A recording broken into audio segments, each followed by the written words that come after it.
Morning, everyone.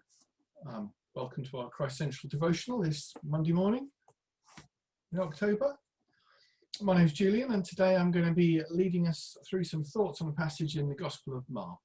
So I'm going to read the passage through first. It's from Mark chapter 8, and then I'm going to give you some little nuggets that I've thought of, found, discovered, and have pointed out to me. And then, as usual, once after that, we all split into one or two groups and pray for all things that need praying for. So, Mark's Gospel, chapter 8, verse 1. During those days, another great crowd gathered.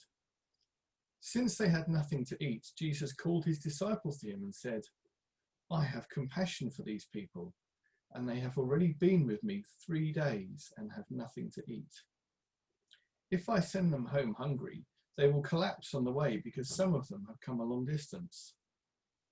His disciples answered, "But where in this remote place can anyone get enough bread to feed them?"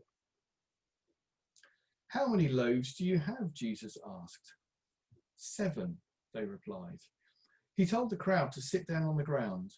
When he had taken the 7 loaves and given thanks, he broke them and gave them to the disciples to set before the people, and they did so. They had a few small fish as well. He gave thanks for them also and told the disciples to distribute them.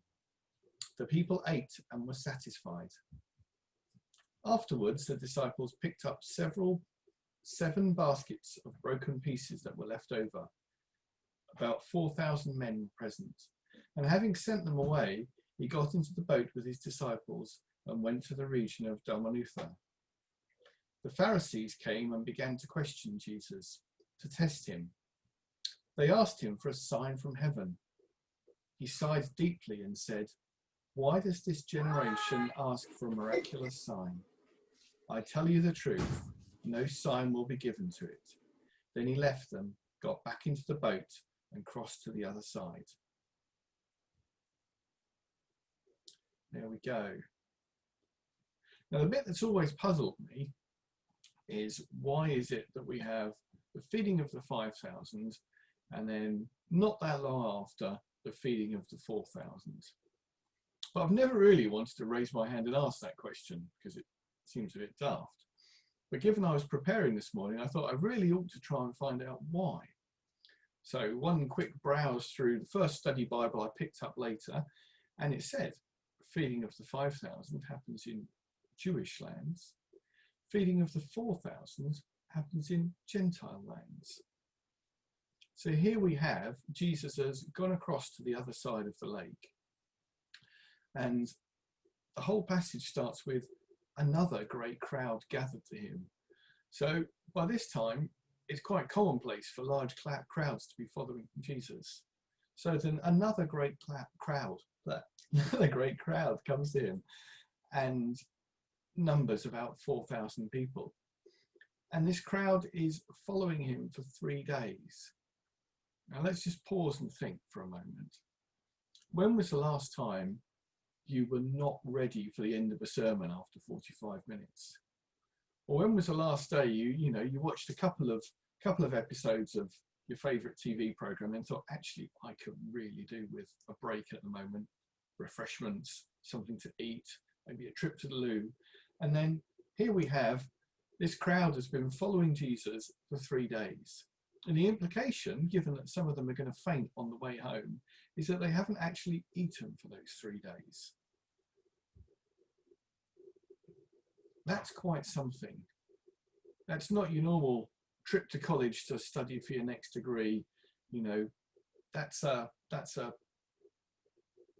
That's really wandering around in the wilderness listening for someone for 3 days, but wanting to be there so that you can continue to do that. And that's the devotion we have here from the Gentiles.